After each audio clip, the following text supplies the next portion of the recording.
ஆவடி மாநகராட்சி ஒப்பந்த ஊழியர் ஒருவர் விஷவாயு தாக்கி பலியாகியிருப்பதாக முக்கிய செய்தி ஒன்று வெளியாகியிருக்கிறது. இது தொடர்பான கூடுதல் விவரங்களை வழங்குவதற்காக இணைகிறார் எமது செய்தியாளர் கார்த்திக். கார்த்திக், வணக்கம். இந்த சம்பவமானது எங்கு நடைபெற்றது? இதன் பின்னணி என்ன? அங்கு தற்பொழுது போலீசார் விசாரணை ஈடுபட்டிருக்க நிலையில விசாரணையின் முதற்கட்ட தகவல்கள் என்ன கார்த்திக்? வணக்கம். ஆவடி சரஸ்வதி நகர் குறிஞ்சி தெருவில் அமைந்துள்ள பாதளச்சகடி சீர்திருத்தும் பணியில ஆவடி மாநகராட்சி ஒப்பந்த ஊழியர்கள் 4 நபர்கள் ஈடுபட்டு கொண்டிருந்தார்கள். அதில் ஆவடி அருந்ததிபுரம் பகுதியைச் சேர்ந்த கோபிநாத் என்பவர் பாதாள சாக்கடைகள் இறங்கியிருக்காரு. அப்போது இவரை விஷவாயு தாக்கியதுல பாதாள சாக்கடை உள்ளேயே மயங்கி விழுந்திருக்காரு.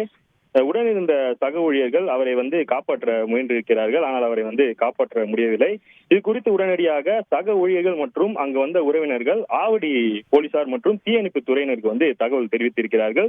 தகவல் அறிந்து சம்பவ இடத்திற்கு வந்த தீயணைப்பு துறையினர் ஆக்சிஜன் உதவியுடன் அந்த பாதாள சாக்கடைக்குள் இறங்கி கோபிநாத் மீட்டார்கள். பின்னர் அவரை 108 ஆம்புலன்ஸ் வாகனம் மூலம் ஆவடி அரசு மருத்துவமனைக்கு அனுப்பி வைத்தார்கள்.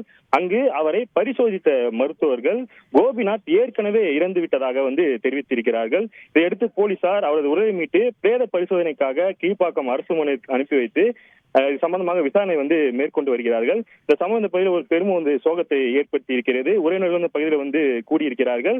ஆவடி சுற்றுவட்டார பகுதியில விஷவாயு தாக்கி உயிரிழப்பு சம்பவம் அதிக அளவில் நடந்து வருவது குறிப்பிடத்தக்கது. நன்றி கார்த்திக், உங்களுடைய விரிவான தகவல்களுக்கு. செய்திகளை உடனுக்குடன் தெரிந்து கொள்ள உடனே சப்ஸ்கிரைப் பண்ணுங்க.